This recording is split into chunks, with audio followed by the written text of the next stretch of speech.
اللہ رب العالمین والصلاة والسلام علی اشرف الانبیاء والمرسلین وعلی آلہ وصحبہ اما بعد اعوذ باللہ من الشیطان الرجیم بسم اللہ الرحمن الرحیم قل اعوذ برب الفلق من شر ما خلق ومن شر غاسق اذا وقب ومن شر النفاثات في العقد ومن شر حاسد اذا حسد وقال تعالى في مقام آخر لقد كان لكم في رسول الله اسوة حسنة۔ حمد و صلاۃ کے بعد ہم اور آپ اس بات سے بخوبی واقف ہیں کہ اللہ تعالیٰ نے ہمارے لیے پیغمبر اسلام جناب محمد الرسول اللہ صلی اللہ علیہ وسلم کو اسوہ اور نمونہ بنایا۔ آپ کا قدوہ ہونا، اسوہ اور نمونہ ہونا زندگی کے تمام معاملات کو محیط ہے، چاہے اس کا تعلق عبادات سے ہو، چاہے اس کا تعلق معاملات سے ہو، ہر ایک میں ہم پر یہ واجب ہے کہ ہم رسول اکرم صلی اللہ علیہ وسلم کی اتباع کریں اور آپ کے احکامات کی پیروی کریں۔ انہی میں سے آپ جانتے ہیں کہ نبی کریم صلی اللہ علیہ وسلم کی پیروی اور آپ کے اسوہ حسنہ کی اتباع میں یہ چیز شامل ہے کہ ہم اللہ تعالیٰ کی ان مخلوقات جن کے شرور اور جن کے فتن سے انسان کو تکلیف پہنچ سکتی ہے، ان شرور اور ان فتن کو دور کرنے کے لیے یا ان سے بچاؤ کی تدبیر میں ہم رسول اللہ صلی اللہ علیہ وسلم کی اتباع اور فرما برداری کریں۔ آپ اس بات سے بخوبی واقف ہیں کہ اللہ تعالیٰ نے اس دنیا میں بہت ساری ایسی چیزیں پیدا کی ہیں جو انسانوں کو نقصان پہنچاتی ہیں اللہ کے حکم سے۔ وَمَا هُمْ بِضَارِّينَ إِلَّا بِإِذْنِ اللَّهِ، کوئی نقصان نہیں پہنچتا، کوئی تکلیف نہیں پہنچتی مگر اللہ کے حکم سے۔ تو یہ کون کون سی چیزیں ہیں؟ آپ اللہ کے نبی صلی اللہ علیہ وسلم کی احادیث پر غور کریں تو آپ کو ملے گا کہ اللہ کے نبی صلی اللہ علیہ وسلم نے مغرب کے وقت میں اپنے گھروں کی کھڑکیوں کو اور دروازوں کو بند کرنے کا حکم دیا، اور یہ حکم دیا کہ اس وقت تو بچوں کو اپنے گھر میں کر لیا جائے، ان کو باہر نہ چھوڑا جائے۔ اس کی وجہ کیا بیان کی گئی؟ اس کی وجہ یہ بیان کی گئی کہ یہ وقت تو شرور اور فتن کے پھیلنے کا اور بلاؤں کے نزول کا موقع ہوتا ہے۔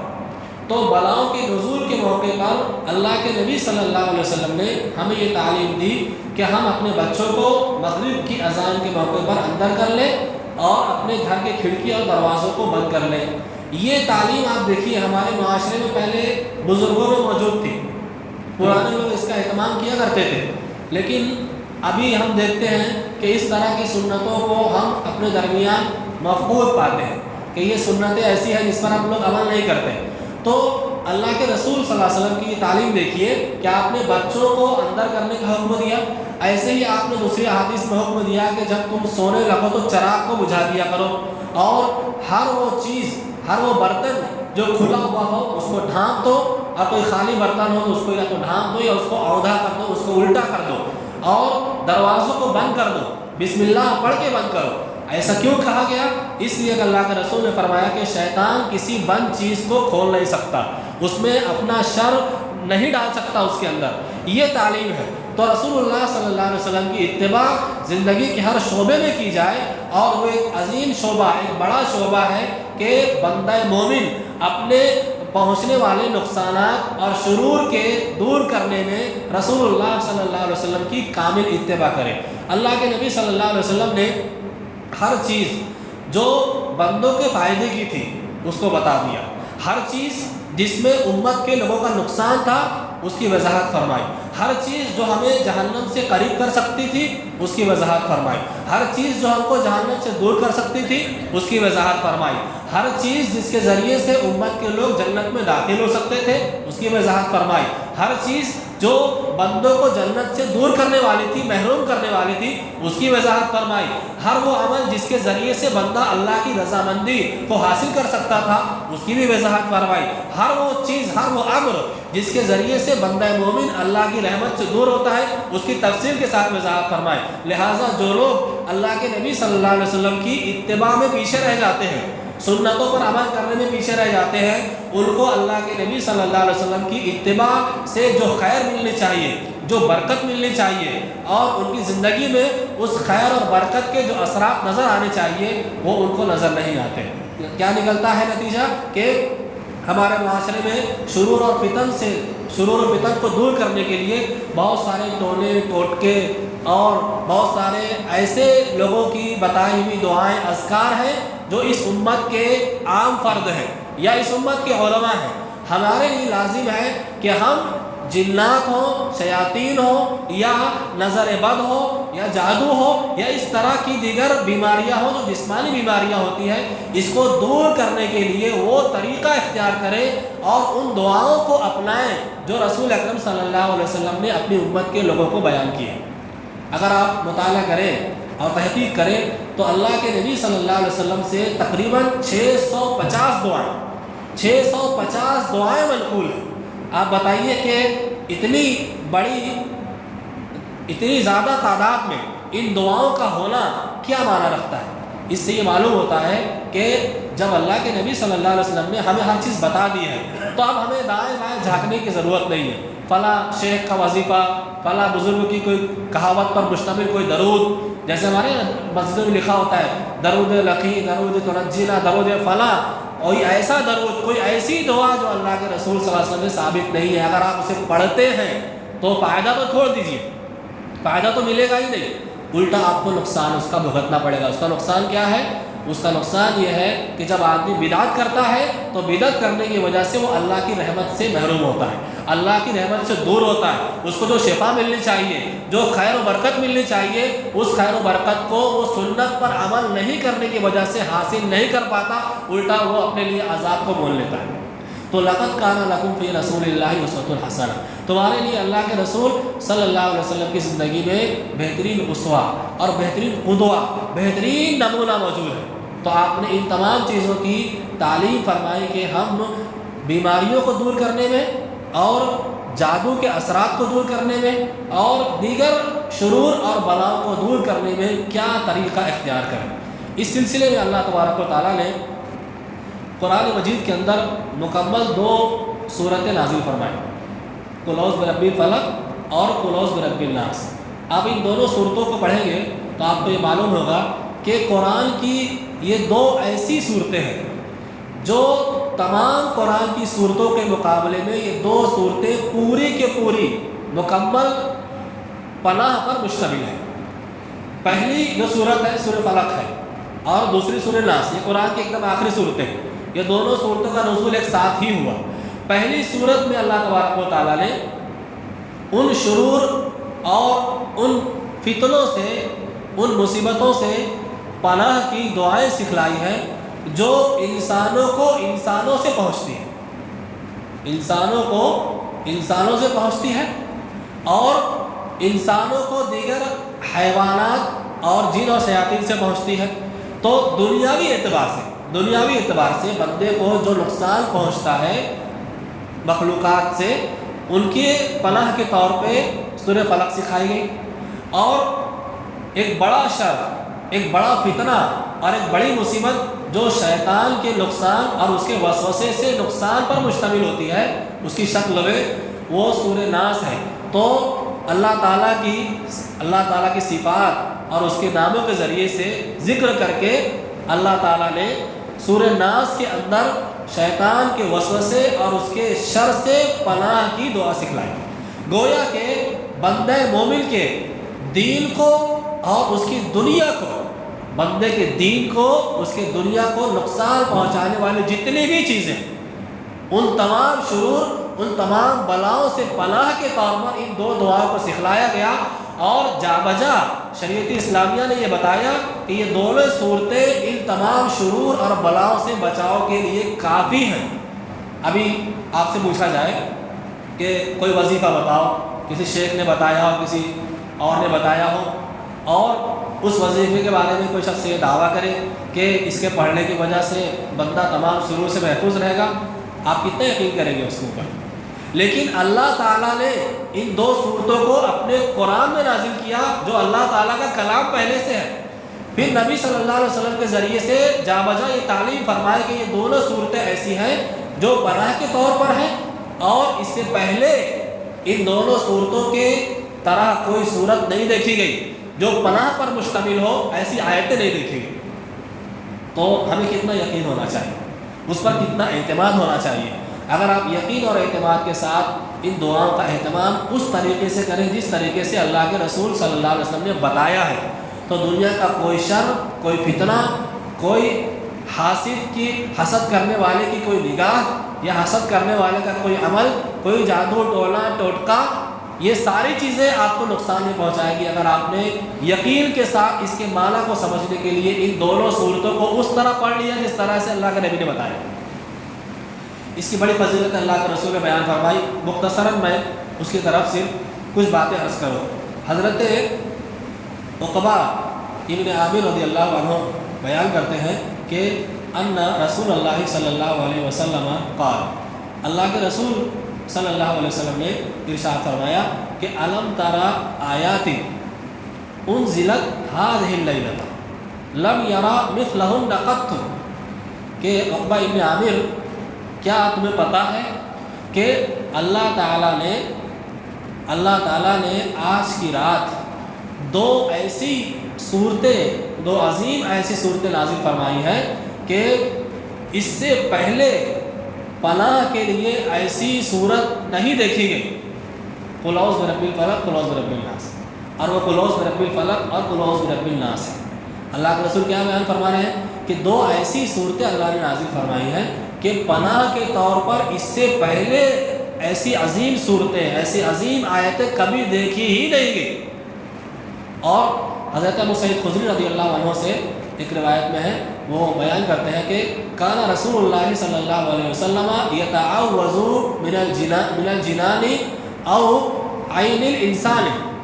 وعین الانسان، اللہ کے نبی صلی اللہ علیہ وسلم ان دونوں صورتوں کے نازل ہونے سے پہلے جنوں سے اور انسانوں کے شر سے اللہ سے پناہ طلب کیا کرتے تھے، یعنی آپ پناہ کے طور پر کچھ دعاؤں کا اہتمام کیا کرتے تھے۔ پھر کہتے ہیں کہ حتی نزلت المعوذتان، جب یہ معوذتین نازل ہوئی، معوذتین کہا جاتا ہے دونوں صورتوں کو، مطلب یہ ہے کہ ایسی صورتیں جن کے ذریعے سے بندہ اللہ سے پناہ طلب کرتا ہے، ان کو معوذتین کہا جاتا ہے۔ تو حتی نزلت المعوذتان، یہاں تک کہ معوذتین نازل ہو گئی۔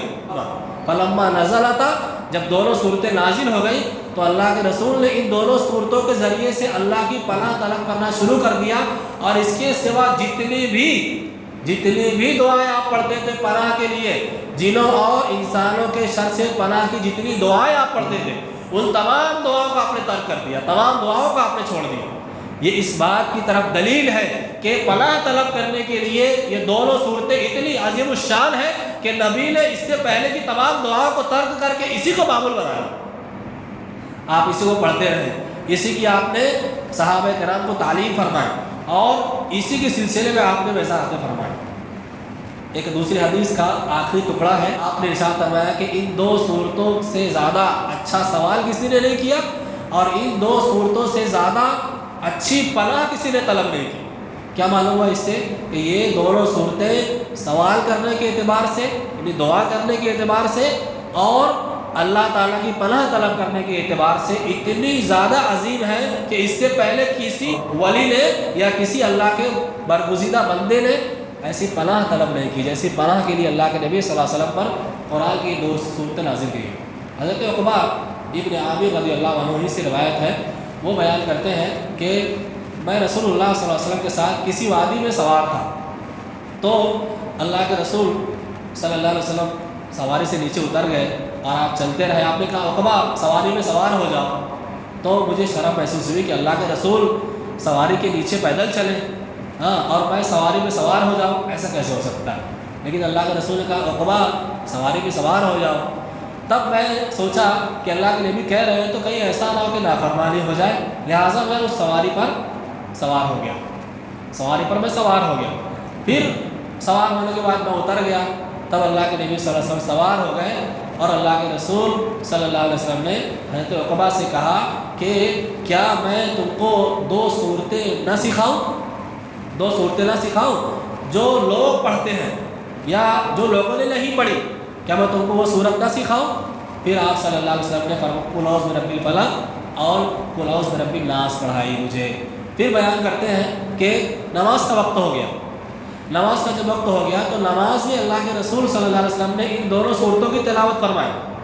اور جب نماز سے فارغ ہونے کے بعد گزرنے لگے تو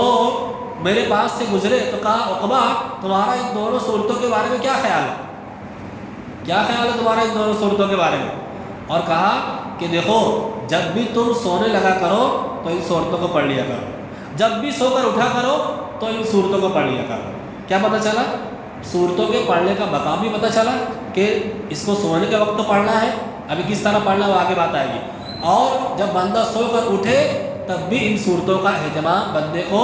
کرنا چاہیے۔ اس طریقے سے ان صورتوں کو پڑھنے کے سلسلے میں جو رسول اکرم صلی اللہ علیہ وسلم کے ارشادات ہیں، ہم اختصار کے ساتھ ان چیزوں کو دیکھ لیں اور اپنی بات کو انشاءاللہ وہاں پہ پھر ختم کریں گے۔ سب سے پہلی چیز ہے کہ حضرت عقبہ سے روایت ہے کہ اللہ کے نبی صلی اللہ علیہ وسلم نے مجھے حکم دیا، امرنی، مجھے حکم دیا کہ کل دبر صلاۃ، کہ میں اس کو ہر فرض نماز کے بعد ان 2 صورتوں کو پڑھ، ان 3 صورتوں کو، قل اللہ احد، قل اعوذ برب الفلق، قل اعوذ برب الناس۔ فلق اور ناس کو معوذتین کہتے ہیں، اور تینوں صورتوں کیا کہتے ہیں؟ معوذات کہتے ہیں، معوذات جمع کا صیغہ ہے۔ تو قل اللہ احد، قل اعوذ برب الفلق، قل اعوذ برب الناس، اللہ کے نبی صلی اللہ علیہ وسلم نے مجھ کو ہر فرض نماز کے بعد اس کو پڑھنے کا حکم دیا۔ تو 2 جگہ پڑھنا معلوم ہوا، جب آپ سوئیں گے جب، اٹھیں گے جب، اور جب آپ فرض نماز پڑھ کے سلام پھیریں گے تو جو مختصر دعائیں اس کو پڑھ لیں، پھر آیت الکرسی پڑھیں، اور اس کے بعد ان تینوں صورتوں کا ہر فرض نماز کے بعد اہتمام کریں۔ اب یہاں سوال یہ پیدا ہوتا ہے کہ اللہ کے نبی صلی اللہ علیہ وسلم نے ان تینوں صورتوں کو ہر فرض نماز کے بعد پڑھنے کا حکم کیوں دیا؟ آپ اگر اس کا جواب تلاش کریں تو ان تینوں صورتوں کے معنی میں آپ کو اس کا جواب ملے گا کہ ان تینوں صورتوں کے اندر اللہ تعالیٰ نے مخلوقات کے شر سے پناہ کی جو باتیں بیان کی ہے، اس سے اس کی اہمیت کا آپ کو اندازہ ہو جائے گا کہ شاید اسی لیے اللہ کے نبی صلی اللہ علیہ وسلم نے ہم کو ہر فرض نماز کے بعد اس کی تعلیم فرمائی کہ پناہ کی یہ دعائیں تو ہر فرض نماز کے بعد پڑھ لیا کرو۔ جو بندہ 5 وقت کی نماز پڑھے، 5 وقت کی نماز کے بعد ان صورتوں کا اہتمام کر لے، تو آپ بتائیے جناتوں کا شر ہو، شیاطین کا شر ہو، انسانوں کا شر ہو، جادو کا شر ہو، حاسدین کا حسد ہو، یا شیطان کا وسوسہ ہو، کیا خلوص دل سے پڑھنے کے بعد یہ چیزیں بندے کو نقصان پہنچا سکتی ہے؟ قطعاً نہیں، سوال ہی پیدا نہیں ہوگا، الا یہ کہ اللہ تعالیٰ کسی بندے کے لیے کسی چیز کو مقدر کر دے کہ اس کو اتنی تکلیف پہنچ گئی۔ ہر مرد کو، ہر خاتون کو اس کا اہتمام کرنا چاہیے۔ اس کے بعد اللہ کے نبی صلی اللہ علیہ وسلم نے اس سورہ کریمہ کو سوتے وقت بطور خاص آپ نے اس کو ایک خاص انداز میں پڑھنے کا حکم دیا۔ وہ انداز کیا ہے؟ حضرت عائشہ صدیقہ رضی اللہ تعالیٰ بیان کرتی ہیں کہ اللہ کے نبی صلی اللہ علیہ وسلم جب بھی بستر پر تشریف لاتے ہیں سونے کے لیے تو آپ اپنے دونوں ہاتھوں کی ہتھیلیوں کو جمع کر لیتے تاکہ اسے پھونک مار سکیں، ہاں، اور اس کو جمع کرنے کے بعد آپ قل اللہ احد، قل اعوذ برب الفلق، قل اعوذ برب الناس، یہاں بھی فلق ناس کے ساتھ میں قل اللہ احد کا اضافہ حدیث سے موجود ہے، صحیح مسلم کی روایت ہے، امام بخاری نے بھی ذکر کیا۔ تو ان تینوں صورتوں کی آپ تلاوت فرماتے اور پھر ان ہتھیلیوں کے درمیان آپ اس کو اس طرح پھونکتے جس میں کچھ تھوکار ہوتی ہے، کچھ تھوک نکلتا ہے، اس کو پھونکتے، اور پھر اللہ کے نبی صلی اللہ علیہ وسلم اپنے چہرے اور سر سے ان کو پھیرنے کا آغاز کرتے ہیں، اور جہاں تک کہ آپ کا ہاتھ پہنچتا آپ اس کو پڑھ لیا کرتے تھے۔ ایسا آپ 3 مرتبہ کرتے، یعنی 3 مرتبہ پڑھ کے آپ 3 مرتبہ اس طرح دم کیا کرتے تھے۔ اب اللہ کے نبی نے یہ عمل بتایا ہے. اس حدیث کے جب آپ عربی پڑھیں گے تو اس میں آپ دیکھیں گے کہ کل لیلۃ، اللہ کے نبی ہر رات کرتے تھے. سعودی عرب کے ایک عالم ہیں شیخ عبدالرزاق بن عبد المحسن البدر، انہوں نے فقہ الادعیہ والاذکار نامی ایک کتاب لکھی جو انہوں نے درس دیا تھا، اس کو کتابی شکل دی گئی. اس حدیث کی تشریح کرتے ہوئے کہتے ہیں کہ یہ جو کل لیلۃ کہا گیا ہے نا کہ اللہ کے نبی صلی اللہ علیہ وسلم ہر رات یہ عمل کرتے تھے، مطلب آپ کے اس عمل میں تسلسل اور دوام موجود ہے کہ کوئی رات ایسی نہیں تھی کہ آپ نے اس عمل کو ترک کیا. تو ہمیں اس کا اہتمام کرنا چاہیے. دوسری بات یہ کہ جب اللہ کے نبی صلی اللہ علیہ وسلم کی مرض الموت کا موقع آیا تو تب بھی جب تک کہ آپ کو طاقت تھی تو آپ ان تینوں صورتوں کو پڑھ کے اپنے اوپر دم کیا کرتے تھے. جس رات آپ صلی اللہ علیہ وسلم کی زندگی کا آخری دن تھا تو اس موقع پر جب آپ کے آخری ایام ہیں بالکل، حضرت عائشہ صدیقہ رضی اللہ تعالیٰ عنہ کا بیان ہے کہ جب میں نے اللہ کے نبی کی تکلیف کو دیکھا تو میں ان تینوں صورتوں کو پڑھ لیا کرتی تھی اور اللہ کے نبی کے ہاتھ کو کھول کر اس میں دم کرتی تھی اور برکت کی نیت سے اللہ کے نبی کے ہاتھوں کو آپ کے جسم پر پھیر دیا کرتی تھی. یہ امام بخاری نے بھی اس کو ذکر کیا ہے اور امام مالک نے اپنی کتاب الموطا کے اندر بھی اس روایت کو ذکر کیا. اس سے معلوم ہوتا ہے کہ اللہ کے نبی نے ہمیشہ یہ عمل کیا. دوسری بات یہ معلوم ہے کہ ہر بیماری میں، چاہے جو بیماری ہو، چاہے جیسی بیماری ہو، جیسے ہمارے یہاں ہوتا ہے نا کہ بچے کبھی کبھی رات کو سو کر اٹھتے ہیں تو رونے لگتے ہیں. بچہ کبھی بھی اس طرح روتا ہے کہ ماں باپ پریشان ہو جاتے ہیں، اس سے کیا کریں. کبھی پیٹ چیک کرتے ہیں، کبھی کان ہلاتے ہیں، کبھی کچھ کرتے ہیں کہ کچھ تکلیف ہو رہی ہے، کچھ درد ہو رہا ہوگا، کبھی ڈاکٹر کے پاس میں لے جاتے ہیں، لیکن معاملہ کبھی کبھی حل نہیں ہوتا ہے. ایسے موقع پہ آپ ان صورتوں کو پڑھ کے دم کیجئے، انشاءاللہ ثم انشاءاللہ فرق ہونا ہی ہونا.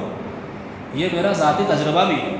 کبھی بھی رات کو بچے پریشان کریں، کوئی ضرورت نہیں آپ کو کسی مولوی صاحب کو بلانے کی، کوئی ضرورت نہیں کوئی دم کا پانی پلانے کی. آپ چپے سے پڑھیے اور ان کے اوپر دم کر دیجیے، انشاءاللہ فرق ملے گا. اب اللہ کے نبی صلی اللہ علیہ وسلم کہ مرض الموت میں حضرت عائشہ نے یہ عمل کیا، اس سے کیا معلوم ہوا؟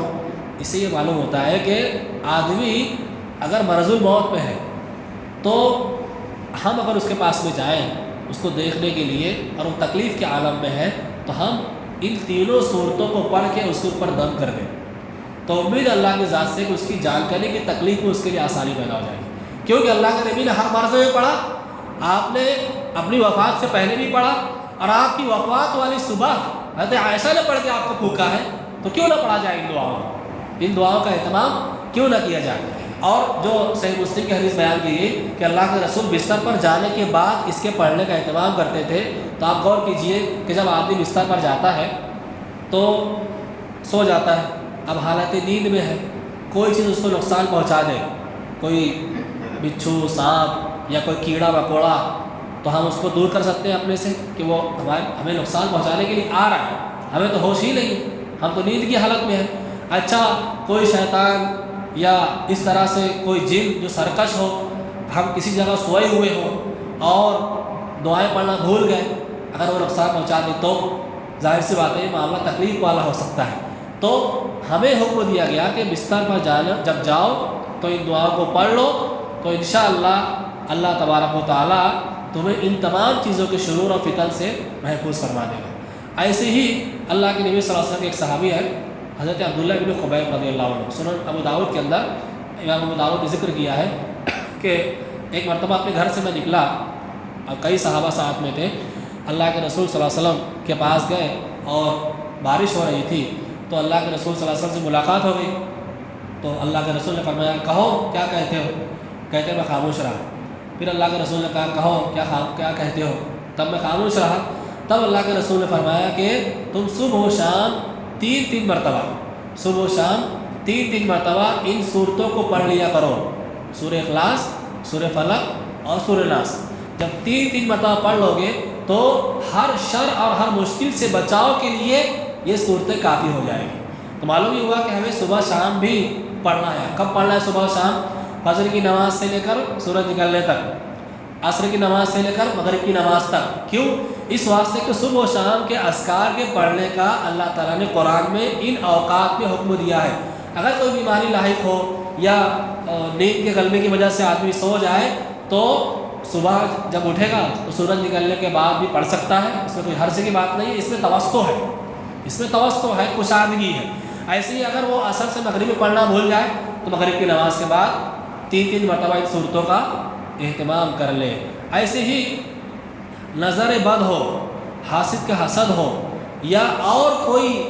جانور ہو، یا ایسی کوئی جگہ آپ چلے گئے جہاں آپ کو لگتا ہے کہ آپ کو کوئی نقصان پہنچے گا، کسی ایسی بلڈنگ میں چلے گئے یا جنگلات میں چلے گئے، یا سفر کے دوران ایسی کسی گھاٹ پر آپ رکے ہیں، تو ایسے موقع پر آپ کو ان چیزوں کے پڑھنے کا یا ان دعاؤں کے پڑھنے کا خصوصی طور پر اہتمام کرنا چاہیے۔ کبھی کبھی زندگی میں ایسا موقع آتا ہے کہ آدمی سفر کر رہا ہے اور راستے میں کسی ایسی جگہ گاڑی پنچر ہو جاتی ہے، یا کسی ایسی جگہ کوئی حادثہ ہو جاتا ہے، ٹریفک ہو جاتی ہے، آدمی کو رکنا پڑتا ہے، تو ایسے موقعوں پر بھی پناہ کی ان دعاؤں کو پڑھنے میں کوئی حرج کی بات انشاءاللہ نہیں ہوگی۔ ایسے ہی ان صورتوں کو ایک خاص موقع پر بھی نازل کیا گیا، وہ کیا ہے؟ بہت دلچسپ چیز ہے، حالانکہ ایک تکلیف دہ بات ہے اس کے اندر۔ اللہ کے نبی صلی اللہ علیہ وسلم ایک مرتبہ بہت بیمار پڑ گئے، اور حضرت عائشہ بیان کرتی ہے، بخاری کی روایت ہے، آپ پر جادو کیا گیا۔ جادو کس نے کیا تھا؟ لبید ابن ابی عاصم، یہ ایک یہودی آدمی تھا، اور اللہ کے نبی صلی اللہ علیہ وسلم کے پاس میں آیا جایا کرتا تھا۔ اللہ کے نبی صلی اللہ علیہ وسلم نے اس پر اعتماد اور بھروسہ کیا، اور بعض روایتوں سے معلوم ہوتا ہے کہ اس نے ظاہراً اسلام بھی قبول کر لیا تھا، تو اللہ کے نبی صلی اللہ علیہ وسلم اس سے تھوڑا سا فری سے ہو گئے، بے خوف سے ہو گئے۔ اس نے کیا کیا؟ اس نے اللہ کے نبی کے کچھ بال لیے اور اس میں جادو کیا، اور کنگھی وغیرہ میں اس کو لپٹ کر کے ذروان نامی ایک کنویں میں اسے ڈال دیا۔ اب اللہ کے رسول صلی اللہ علیہ وسلم کیفیت بگڑنے لگی، آپ مسلسل بیمار ہونے لگے۔ بعض روایتوں میں ہے کہ اللہ کے نبی کی بیماری کی یہ کیفیت تقریباً 6 مہینہ ہے، اتنا لمبا بیمار ہے۔ حضرت عائشہ کا بیان ہے کہ اللہ کا رسول کو ایسا محسوس ہوتا تھا کہ آپ فلاں بیوی کے پاس گئے ہیں اور آپ کہتے ہیں کہ میں اس کے پاس سے ہو کر آیا ہوں، حالانکہ آپ اس بیوی کے پاس گئے نہیں ہوتے ہیں۔ یعنی آپ کا ذہنی جو توازن تھا یا ذہنی کنڈیشن تھی، ایک طریقے سے وہ بھی خراب ہونے لگی۔ یہ فکر کی بات تھی بہت۔ یہاں پر کچھ لوگ اعتراض کرتے ہیں، جیسے حدیث کا انکار کرنے والے، کہ اللہ کے نبی صلی اللہ علیہ وسلم پہ جادو کیا گیا، آپ اسے کیسے مانتے ہیں؟ اگر جادو کیا گیا تھا تو اس وقت میں جو شریعت کے احکامات نازل ہوئے وہ محفوظ کیسے رہیں گے؟ اس طرح کے بیہودہ اعتراضات کرتے ہیں۔ ظاہر سی بات ہے کہ اللہ تعالیٰ نے دین اور شریعت کی حفاظت کی ذمہ داری لی ہے، یہ ذمہ داری نبی صلی اللہ علیہ وسلم کی نہیں تھی، تو اللہ نے حفاظت کی ذمہ داری لی ہے۔ تو جادو والی جو کنڈیشن آئی تھی اللہ کے نبی کے اوپر، ان موقعوں پر شریعت کے احکامات کی حفاظت کی ذمہ داری اللہ تعالیٰ کی تھی، لہٰذا یہ اعتراض باطل ہے۔ تو اللہ کے نبی کو جادو کیا گیا، یہ رسول اللہ صلی اللہ علیہ وسلم کی صحیح احادیث سے، بخاری کی اور دیگر کئی روایتوں سے ثابت ہے۔ اب صحابی رسول بیان کرتے ہیں کہ اللہ کے نبی صلی اللہ علیہ وسلم کی کنڈیشن ہو گئی کہ آپ بھولنے لگے، تو اللہ کے نبی صلی اللہ علیہ وسلم کے پاس میں 2 فرشتے آئے، حضرت جبرائیل آئے اور حضرت میکائیل، یہ دونوں آئے، اور جبرائیل علیہ السلام سر کے پاس بیٹھ گئے اور دوسرا فرشتہ پیر کے پاس بیٹھ گیا۔ تو سر والے فرشتے نے پیر والے فرشتے سے پوچھا کہ انہیں کیا ہوا ہے؟ تو کہا کہ انہیں بیمار ہے، یہ انہیں جادو ہو گیا ہے۔ تو سر والے فرشتے نے پوچھا کہ کس نے جادو کیا ہے؟ تو بیان کیا کہ فلاں نے جادو کیا ہے۔ کہاں کیا ہے؟ ذروان نامی کنویں میں کیا ہے۔ تو اللہ کے نبی صلی اللہ علیہ وسلم کو اس کی خبر دی گئی، اور یہ بخاری کی روایت ہے، اور دوسری روایتوں میں ہے کہ جبریل امین اس موقع پر سورہ فلق اور سورہ ناس لے کر نازل ہوئے، اور اللہ کے نبی سے فرمایا کہ فلاں کنویں میں، ذروان نامی کنویں میں آپ پر جادو کر کے ڈالا گیا ہے۔ آپ نے حضرت علی کو بھیجا، اور حضرت علی سے اللہ کے نبی صلی اللہ علیہ وسلم نے کہا کہ جب تم جاؤ تو وہاں دیکھنا کنویں کا پانی مہندی کے رنگ کی طرح بالکل لال ہو چکا ہوگا۔ یہ بات جبریل امین نے اللہ کے نبی کو بتائی تھی۔ جب حضرت علی وہاں گئے تو دیکھا کہ کنویں کا جو پانی تھا وہ بالکل مہندی کی طرح سرخ اور لال ہو چکا تھا۔ پھر رسی میں جادو کیا گیا تھا، وہ کنگھی نکالی، اور کنگھی اور بال اللہ کے نبی صلی اللہ علیہ وسلم کے پاس میں لے کر آئے۔ اللہ کے نبی صلی اللہ علیہ وسلم سے جبریل امین نے کہا کہ اس کی گرہوں کو کھولتے جائیے اور فلق اور ناس کی تلاوت کرتے جائیے۔ تب اللہ کے نبی صلی اللہ علیہ وسلم قل اعوذ برب الفلق پڑھتے، اس کی ایک گرہ کھولتے، پھر اس کے بعد کی آیت پڑھتے اور آپ گرہوں کو کھولتے جاتے۔ اللہ کے نبی کہتے ہیں کہ مجھے ایسا محسوس ہوتا تھا کہ جب ہر گرہ کو میں کھولتا ہوں تو میرا بدن اب ہلکا ہوتا چلا جا رہا ہے اور بالکل اللہ تبارک و تعالیٰ نے مجھے شفا یاب کر دیا۔ تو حضرت عائشہ نے یا کسی نے کہا کہ اللہ کے رسول صلی اللہ علیہ وسلم یہ لبید ابن عاصم نے آپ پر جادو کیا ہے تو کچھ اس کو کیجئے۔ اللہ کے رسول نے فرمایا میں نہیں چاہتا کہ کسی بات سے شر پھیلے۔ اس سے یہ معلوم ہوا کہ بلا وجہ ٹوہ میں رہنا کہ کس نے جادو کیا، کس نے ٹونا کیا، کس نے پھونک ماری، کس کی نظر بد لگی، کس نے ایسا کیا، اس طرح کی چیزوں میں نہیں پڑنا چاہیے تاکہ کسی طرح کا کوئی شر اور کوئی نقصان معاشرے میں نہ پھیلے۔ اللہ کے نبی کو بتا دیا گیا کہ لبید ابن ابی عاصم یہودی نے آپ پر جادو کیا ہے، لیکن آپ نے کسی کو نہیں بتایا۔ حضرت عائشہ کو بتایا، حضرت عائشہ نے اللہ کے نبی کی یہ حدیث بیان کی تو ہم کو معلوم ہوا، لیکن اس موقع پر اللہ کے رسول نے نہیں بتایا۔ اس سے یہ معلوم ہوا کہ جادو کے توڑ کے لیے سب سے زیادہ عظیم الشان سورت اگر کوئی ہے پناہ کے لیے تو سورہ فلق اور ناس ہے۔ اگر اسے پڑھ کر دم کر دیا جائے تو سارے جادو کے اثرات، سارے ٹونے کے اثرات اور یہ تمام چیزوں کے اثرات بندے کے اس سے ختم ہو جاتے ہیں۔ تو معلوم یہ ہوا کہ یہ ایک طریقے سے رقیہ بھی ہے، یعنی بیماری کے عالم میں اور ہر طرح کے شر اور جادو کے موقع پر اس صورت کریمہ کو، ان دونوں صورتوں کو پڑھ کر دم کیا جا سکتا ہے۔ اب اس میں آپ دیکھیں انشاءاللہ ہم کبھی موقع رہے گا تو ان دونوں صورتوں کے رموز و اسرار اور ان دونوں صورتوں کے اندر معنی کی جو گہرائی اور گہرائی ہے اسے انشاءاللہ میں کل بیان کروں گا۔ صرف اللہ سے دعا کرنا چاہیے کہ اللہ تعالیٰ ہمیں ان صورتوں کے اہتمام کی توفیق عطا فرمائے اور ان کے معنی اور مفاہیم کو سمجھنے کی توفیق دے۔ اس کی جو فضیلتیں ہیں، اس کی جو برکات ہیں، اللہ تعالیٰ ان فضائل و برکات سے ہمیں بہرحال فرمائے۔ آمین۔ وصلی اللہ علیہ